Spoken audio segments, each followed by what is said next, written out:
Hello everyone, Saraswati school की online क्लासों में एक बार फिर से आपका स्वागत है। हमने जो टेस्ट लिया था कक्षा 10 का 14 जून 2020 को, आज हम उसका हल प्रश्न पत्र एवं उसके जो अंक हैं वो लेकर आए। तो आइए हम बात करते हैं अंकों के। इससे पहले कि हम बात करें उनके अंक, आपको बताएं किसके कितने अंक प्राप्त हुए और आपको इसका सॉल्यूशन करवाएं कि हल क्या है।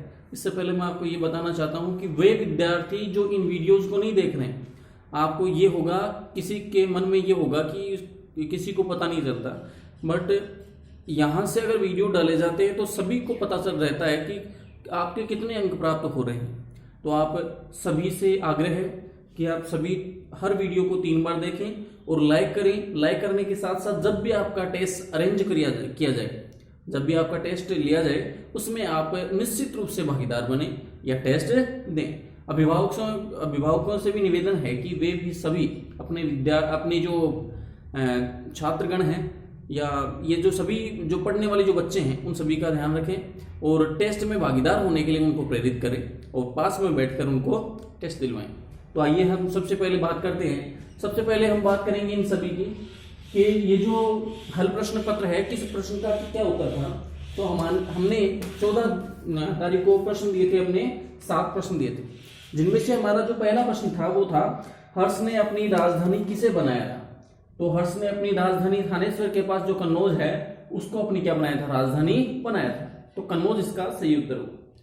नंबर 2 अपना जो प्रश्न है वो क्या रहेगा, क्या था, देखो, किसने अमोघ वर्ष की गणना विश्व के तत्कालीन 4 शासकों में से की है। यानी जो अमोघ वर्ष था उसकी गणना, जो अमोघ वर्ष एक शांतिप्रिय शासक रहा है, तो उसकी गणना तत्कालीन जो उसी समय के यानी तत्कालीन समय के 4 प्रमुख शासकों में से किसने इसकी गणना की है। तो कौन है, अरबी यात्री सुलेमान ने। किसने, अरबी यात्री सुलेमान ने। अगला हमारा प्रश्न था, कर्पूर मंजरी नाटक की रचना किसने की थी। तो इसका सही जवाब आपको है महाकवि राजशेखर ने। कर्पूर मंजरी जो नाटक था उसकी रचना किसने की है, महाकवि राजशेखर ने इसकी रचना की थी। चौथा प्रश्न था, चोलों का प्रशासन किस प्रणाली पर आधारित था। हालांकि ये रिपीट हो गया, लेकिन फिर भी चोलों का जो प्रशासन था वो ग्राम पंचायत प्रणाली पर आधारित था। किस पर था, ग्राम पंचायत प्रणाली पर यह आधारित था। हमारा 5वां प्रश्न था, मामल्लपुरम या महाबलीपुरम नगर की स्थापना किस वंश के शासकों के द्वारा हुई। देखो, उस समय मामल्लपुरम या महाबलीपुरम, जिनके मंदिरों को रथ या पगोड़ा कहा जाता है, उस समय के इनकी जो स्थापना थी वो पल्लव वंश के शासनकाल में हुई। किस वंश में हुई, पल्लवों के शासनकाल में हुई। ठीक है, तो इसका सही जवाब ये। अगला हमारा प्रश्न था प्रश्न संख्या 6, चालुक्य राजाओं में सबसे अधिक प्रख्यात कौन सा शासक था। यानी चालुक्य जो सम्राट थे, राजा थे, उनमें से सबसे विख्यात सुप्रसिद्ध शासक कौन सा था। तो उस समय जो चौथा पुलकेशिन द्वितीय था वो इनमें से सबसे प्रसिद्ध शासकों में से एक था। ये आपके 6 जो लघुतात्मक अति लघुतात्मक जो प्रश्न है उनके जवाब। अब हमने एक प्रश्न दिया था जो लघुतात्मक प्रश्न जो 4 नंबर का था। ये सभी जो हैं वो 1-1 नंबर के थे और ये 4 अंक का था। तो चोलकालीन प्रशासनिक व्यवस्था को स्पष्ट कीजिए, ये आपके प्रश्न थे। चोलकालीन प्रशासनिक व्यवस्था देखो आपको दिख रहा होगा। सबसे पहले वही बात, चोलकालीन जो प्रशासन था वो ग्राम पंचायत प्रणाली पर आधारित था। ठीक है, और ये कितने विभागों में बटा हुआ था, कितने प्रांतों में बटा हुआ था, 6 में। और इन प्रांतों को उस समय क्या कहा जाता था, मंडलम के नाम से जाना जाता था। फिर अगर देखें तो मंडलम कोट्टम में विभाजित थे, यानी मंडलम के उपविभाग कोट्टम थे। कोट्टम के उपविभाग नाडु थे और कुर्रम और ग्राम थे। इसके अलावा जो नाडु की जो सभा थी उसे क्या कहते थे, नाटर के नाम से पुकारा जाता था। किस नाम से पुकारा जाता था, नाटर के नाम से पुकारा जाता था। वहीं पर नगर की श्रेणियों को उस समय नगरतार के नाम से पुकारा जाता था। ठीक है, इसके अलावा अगर देखें तो गांव के प्रतिनिधि उस समय प्रतिवर्ष निर्वाचित किए जाते थे। क्या किए जाते थे, निर्वाचित किए जाते थे। ये जो 6 जो मंडलम थे या प्रांत थे, उनमें प्रत्येक ये सभी जो 6 प्रांत थे वो सभी को स्वायत्तता प्राप्त थी, अर्थात स्वतंत्र थे। लेकिन फिर भी राजा के लिए केंद्रीय सभा का अभाव था या केंद्रीय सभा नहीं थी। ठीक है, इसके अलावा केंद्रीय सभा या केंद्रीय विधानसभा उस समय नहीं थी। इसके अलावा अगर देखें तो उस समय देखो भूमि की उपज का लगभग या भूमि की उपज का जो 1/6 भाग है वो उस समय लगान के रूप में लिया जाता था, और लगान 2 रूपों में लिया जाता था। एक तो अनाज लिया जाता था और एक स्वर्ण मुद्राओं के रूप में अनाज, ये स्वर्ण मुद्राओं के रूप में कर या टैक्स उस समय लिया जाता था। इसके अलावा अगर देखें तो उस समय जो स्वर्ण मुद्राएं थी या जो सोने के सिक्के थे उसे उस समय कांसु कहा जाता था। क्या कहा जाता था? कांसु कहा जाता था। और ये कांसु क्या होता था? 100 औंस का एक सिक्का होता था, ये 100 औंस के बराबर था। ठीक है, एक सिक्का, एक कांसु 16 औंस का होता था। कितने औंस का होता था? 16 औंस का ये हुआ करता था। अब इनके पास, चोलों के पास उस समय विशाल सेना थी, विशाल जहाजी बेड़ा था। ठीक है, विशाल जहाजी इनके पास बेड़ा था। इन्होंने अनेक सिंचाई योजनाओं का इन्होंने क्रियान्वयन किया। यह आपका था जो चोल प्रशासन है उसकी जानकारी।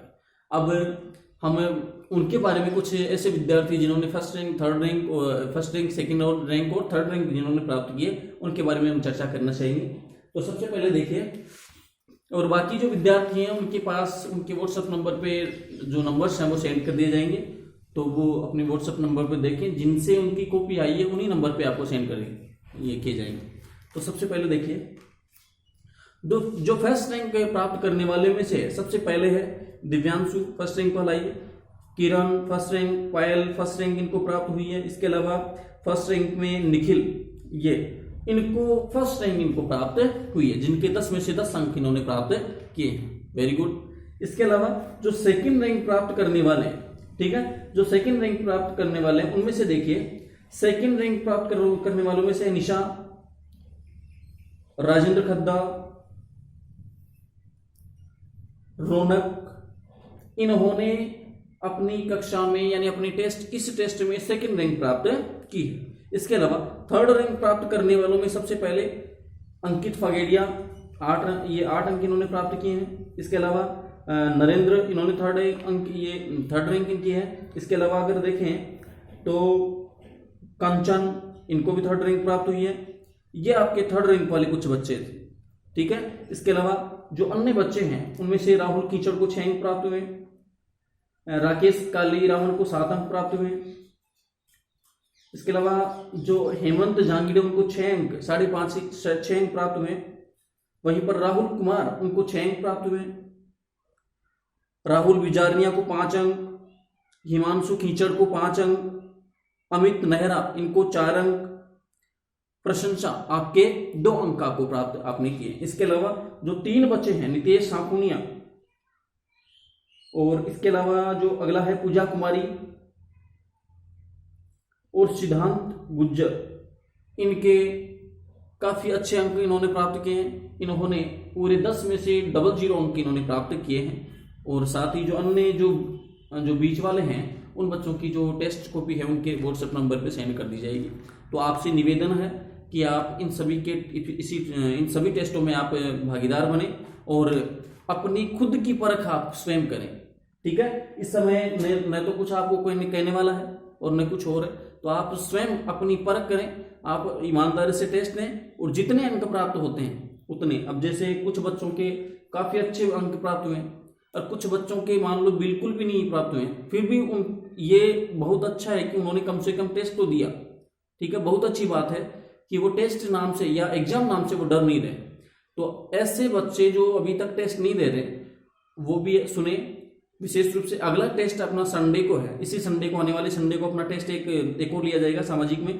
जितने भी यानी सेकंड पार्ट के जो प्रथम 5 जो अपने पार्ट हैं, वीडियोज हैं, उनमें से आपका ये टेस्ट लगने वाला है। तो आप तैयार रहें। 5 वीडियोज कोई ज़्यादा नहीं होते हैं, तो आप तैयार रहें। इसी के साथ मिलते हैं एक और नए वीडियो में। तब तक के लिए जय हिंद, जय भारत।